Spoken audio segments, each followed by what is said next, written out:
So a couple years ago, I got these sections of pipe, this reinforced concrete pipe, from a company going out of business, and these were seconds that they couldn't ship out the jobs. So I got a trailer load of these for $50, and my thought was I was going to use these for building in-ground watering systems, and I've already done 3 on the farm, and I'm going to cut these last 2 sections of pipe in half, 4-foot sections, and use them for water stations, in-ground water stations. And so this is going to be the last step in building these water stations,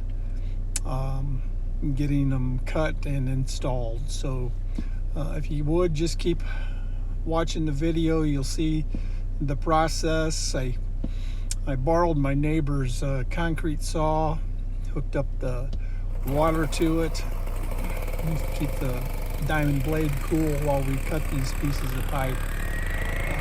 There's 2 of them, both of them's 8 feet long, and the saw does a real good job of cutting through these.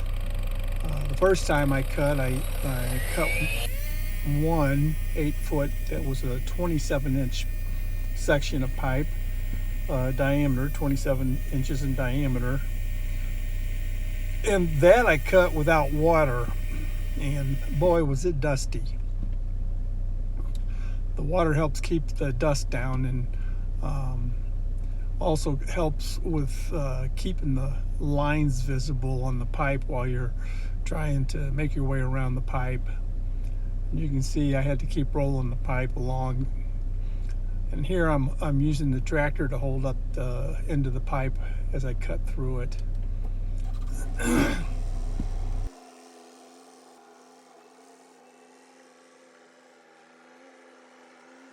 Right, and this is the last full length that I'm going to cut in half. These things can get away from you if you're not careful. I had one roll about halfway down the hill on me a couple years ago, and just moving these over here, I had them roll a little ways on me. So you got to be careful with them. They're hard to stop. You don't want them to run over you, that's for sure. Again, I didn't show the marking of the pipe because it takes a little while, about 6-7 minutes to get it all marked, and I didn't think you wanted to watch that again. And we zoomed through this cutting process, and here you'll see me, I'll pick up these sections of pipe.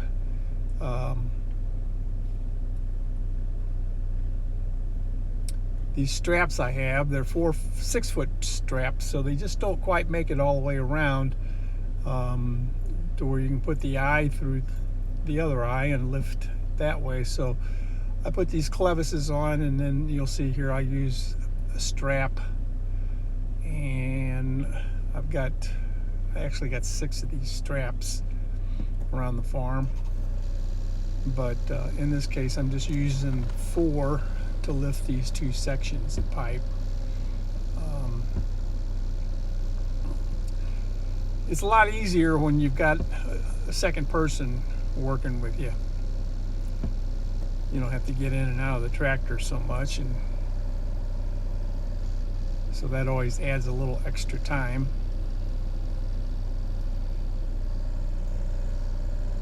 Now the lift capacity on the tractor I think is 38, maybe 4,200 pounds.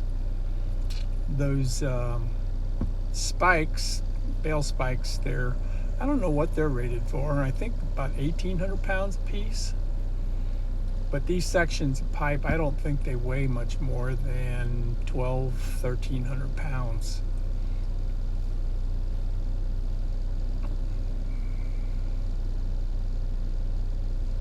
I've thought about getting regular pallet forks for the tractor, but these guys work pretty good.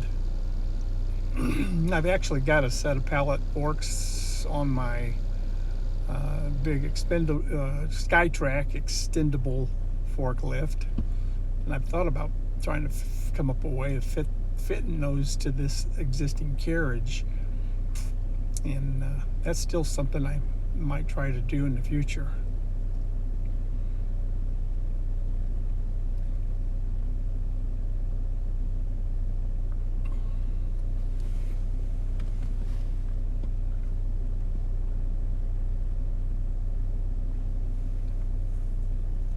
So this is that last section. I'm going to carry it off to the work site. I think this one here goes to paddock number 2. Number 3 is already set in place.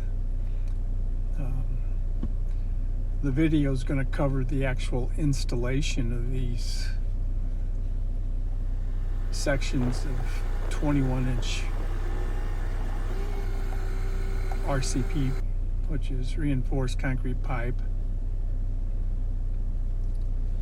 And it's about 1,500 feet out here, I guess, from the barn.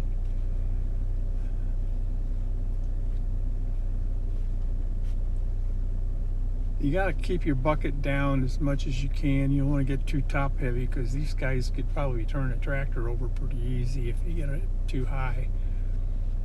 I remember one year I had a bale of hay I was unloading off the trailer, and I got it up too high and had that left rear tire slightly off the ground, so I let it down pretty quick. And this is a good spot to set this. At least that's what it seems like to me. The ground's not perfect level, but the pipe will sit there pretty good. Back up, let the straps drop. And I went ahead and videoed this one. This was the first one at paddock 2. And it's already set, installed. This is the next day,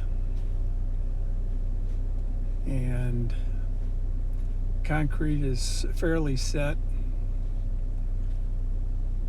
This standpipe, this is my overflow, and it's also the drain.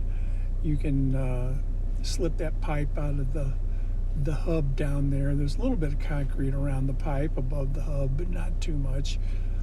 But it clearly works as a drain. I've done it before. However, you don't have to drain these very often, but you get some debris down in there and you want to clean them out. It helps to have that on there to clean them out. And this is the stop box, piece of 6-inch SDR 35 pipe, and this is paddock number 3, and I'm pouring the concrete in the tire. I used tires this time. I've used 2x6s in the past and made a 36-inch pad, and in this case I could have got by with a 32-inch pad because of the diameter of the pipes, but I thought, heck, I'm just going to go ahead and use some tires, and I've got them laying around the farm. Use them sometimes for various things, and in this case I'm using them as a form. One thing I did figure out though is they use a little bit more concrete than I thought they were going to use. These are a 22-inch diameter tires, so they're a little wide.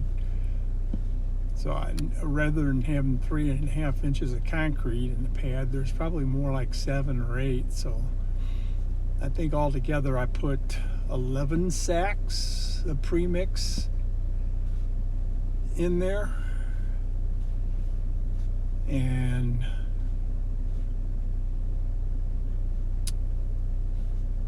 also it would help if that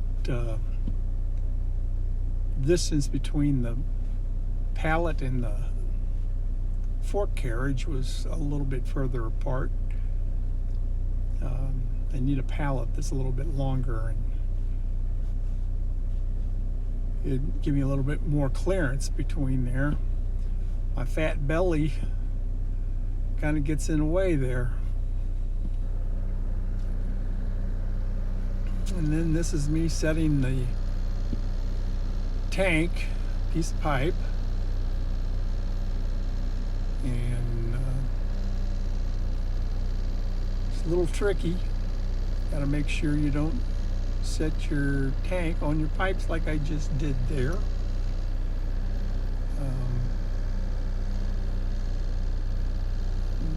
Got to move it, and got to get out of the tractor a couple of times. See where you're at. See, it would be easier if I had two people, somebody to spot me as I'm dropping this thing. But you get used to working by yourself, and you do what you need to do. And yeah, I did walk underneath the loader arms, which that's really a no-no. You shouldn't do that. If we lost hydraulic pressure all of a sudden, that thing would come right down. So that's kind of dangerous to do.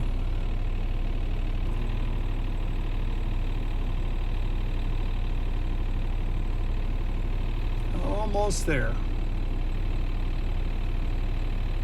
One more look, and then I think we can set this jewel down.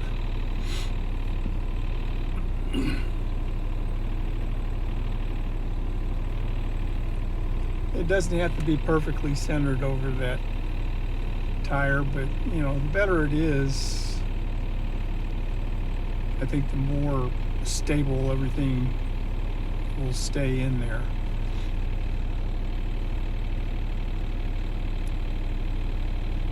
Check the level.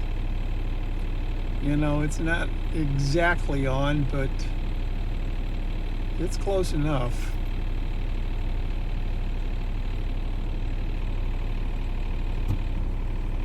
And then I'll pour one more sack of premix on the inside of that piece of pipe at the bottom of the tank floor. And what that does is that actually just creates a better seal on the inside so that you don't have any leakage.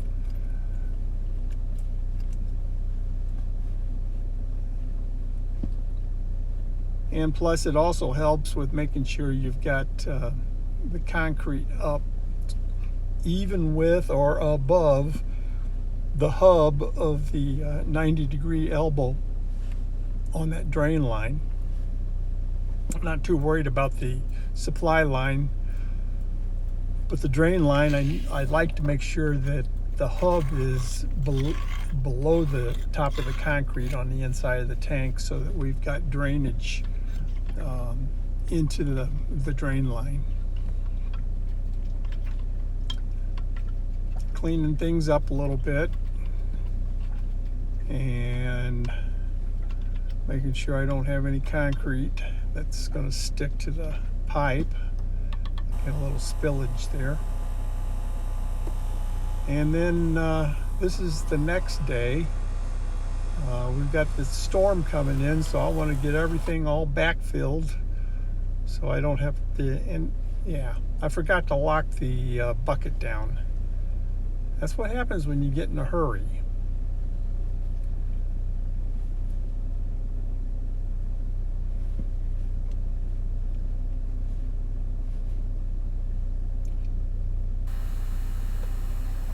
Okay. Now, I'll go ahead and backfill this number 2 paddock water tank.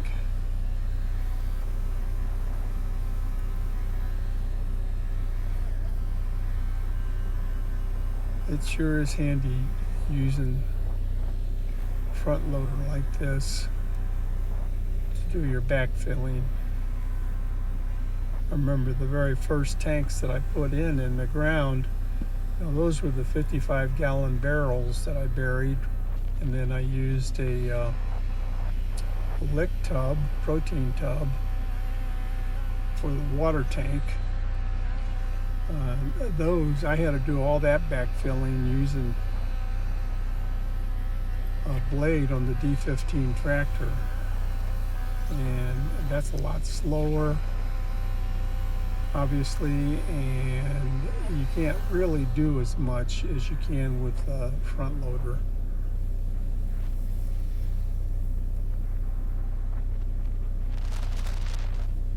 This is sort of a rough finish. After the winter is over with, I'll have to come up and may take the garden tiller in some spots and till it and then spread it out good and level, and I'll plant some seed.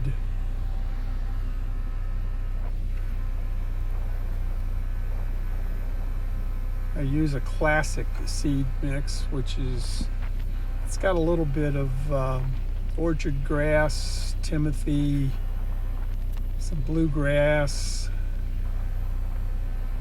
I guess it's got trefoil, ladino clover, red clover. So it's a kind of a pasture mix. There's no fescue in it. It's got some rye. And then this is the paddock number 3. It's the last one that I installed. And you saw the video of pouring the concrete on this one, setting the tank. And this pretty much wraps it up. Again, I'll have to come in here with the bucket and regrade everything, because there'll be some settling, and I may have to put some fabric and some rock down to build things up. But all in all, I'm pretty pleased with the project. I hope you enjoyed, and keep watching. There's always something going on the farm. I just have projects to do all the time.